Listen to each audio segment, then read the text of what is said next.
તમારું નામ શું છે? પ્રધાનજી. મારું નામ શિવમ સોની, હું પાલનપુરનો બીએસસી નર્સિંગનો અભ્યાસ કરું. હું તમને હવે કેટલાક પ્રશ્નો પૂછીશ.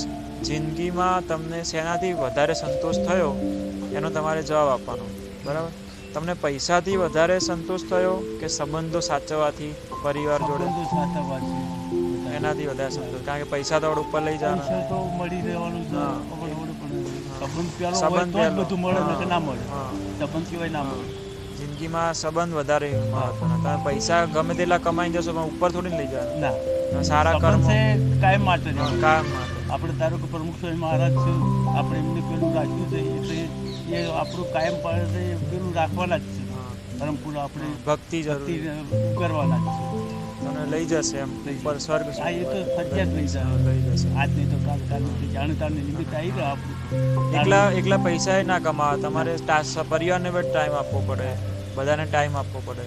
ઘરમાં બધા મારી લાઈને તો ભક્તિ લાઈને જ અમે બધા બાબલો તો મહિનો 1.5 મહિનો અમદાવાદ શોમાં જતો રહ્યો અમારો બાબલો. ખેતી વાટો જતો રહ્યો, ખેતી પડી મૂકીને પણ સેવા કરવા અમદાવાદ જતો રહ્યો. સેવા કરવી જરૂરી, પરિવારની, મિત્રોની.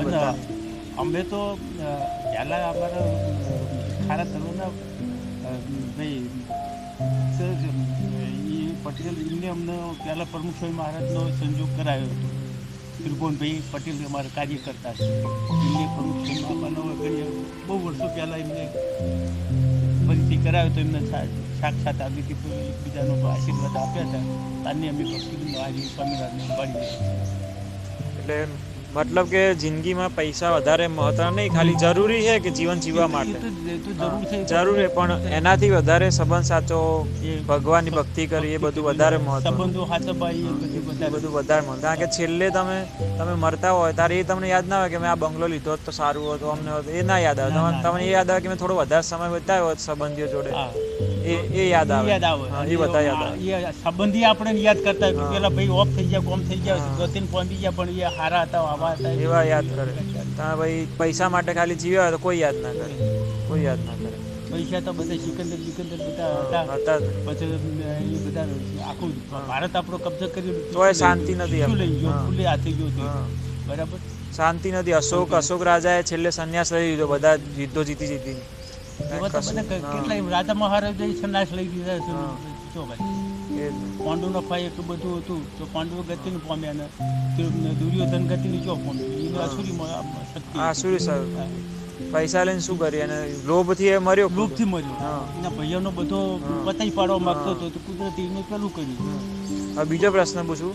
ઓલું સાત્વિક ભોજન એટલે કે સાદું ભોજન સારું કહેતા, બધું ફાસ્ટ ફૂડ ને નહીં ચાલતું, પીઝા બર્ગર એ સારું, એ સારું વધારે સારું, એ તમારું આરોગ્ય વધારે, ઓલું બીમારીઓ લાવે. અને તંદુરસ્તી બીજું ત્રીજું એ નિરોગી હોય, અને ઘરનો ખોરાક છે એ સ્વચ્છ હોય, સારો હોય. બાજરીનો રોટલો શાક દાળ તમે ખાતા હોય પણ એ સારું, મગજ માટે સારું, બધી વિચારો સારા રહે એનાથી.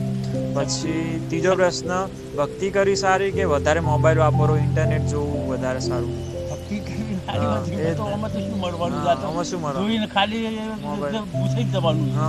કશું કામ જ નહીં આવે. જોવો તાજો ત્યાં સારું, એ ખાલી ટેમ્પરરી સુખ છે બધા. ટેમ્પરરી નહીં, મગજનું પેલું મગજ ઉપરથી ઓલું અસર કરે. મગજ ઉપર અસર કરે. બધા રોગો કેટલા થાય. પરંપરાની ભક્તિ તો જરૂરી. મોક્ષ માટે આપણે આ 84 લાખ યોનિમાંથી મુક્ત થવું હોય તો ભક્તિ જરૂરી.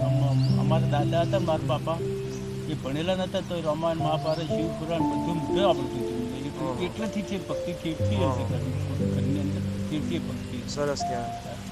પછી નીતિ નિયમોનું પાલન કરવાનું, બહાર ધંધા કર્યા, ખોટું કામ નહીં કરવાનું, ખોટું કામ નહીં કર્યું, પ્રામાણિકતાથી જીવવાનું, નિરાશ કરીને નહીં નીકળ્યા. આ જુદી જેના કાર્ય કામ જ્યાં છે એનું બધું સફળતાપૂર્વક ખોટું કોઈનું નહીં કરવાનું. હવે લેવાનું નહીં.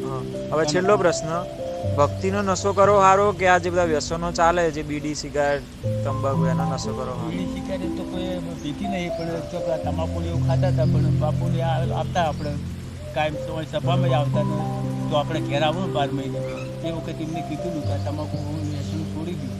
1-2 વખત તમે નહોતું છોડ્યું, બસ વળી એવું લાગ્યું કે હવે છોડી દીધું. ત્યારનું છોડી હા, દીધું. હવે કેવો આનંદ રહે. આનંદ રહેશે એટલે જેટલું દાળ તૂટતી હતી એટલે ખાતો હતો. હા. પણ બાપા આપણે સંતો આવતા આ ઉત્તર ઉપરને જોડી માગવા, એટલે મને કહેતા કે તું મટી જાય ને કોઈ ખાવાથી તમાકુ ખાવાથી મટન એવું દાઢ એવું નહીં, પણ તારની દાઢ જ વિશે નહીં, એને બધું આરામ થઈ હવે આરામ થઈ ગયો ને, હવે તમારે કેવું મસ્ત લાગે ને, કોઈ તકલીફ નહીં. કોઈ ઈચ્છા હતી નહીં ને હવે કંઈ ખાવાની. હપું છે એના મને ઘરમાં હું તો પણ ત્રણ બાપડા તો કોઈને કોઈ કરવું ભક્તિનો નશો લાગેલો તો છૂટી ગયો નશો.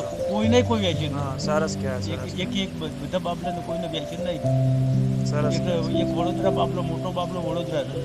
એ કારેલી પાકમાં સેવામાં જાય છે, અને તો અટલાદરા એને નોકરી ધંધો પડી ગયેલી ને એ બે માણસ સેવામાં જતો એ બાપુ કાયમ થાય. સરસ કહેવાય, ચેટથી સરસ કહેવાય. નહીં તો આ બધું તમાકુ ખાવાથી કેન્સર તમને થઈ શકતું હતું, પણ હવે છોડ્યું એટલે તમે બચી ગયા. હા હા કેન્સર થઈ જાય, મોટા રોગો થઈ જાય. હમ. તમે સારું કર્યું કામ. બસ હવે આ રીતે જ તમે સારા. બાપુ છોડવડાવ્યું બીજું બાપાના આશીર્વાદથી મન ગમતો. બસ હવે તમે સારા આ રીતે કર્મો કરો ને ભક્તિ કરો અને જીવન તમે સુધાર દો, મોક્ષ પામી જાઓ આ ધર્મને. એટલું કુદરત આપે આપે. કુદરત આપે, તમે ધર્મથી તમે નિયમ જીવો તો ભગવાન આપે. તો થેન્ક યુ, ખૂબ ખૂબ આભાર તમારો. ભગવાનનો જય સ્વામી.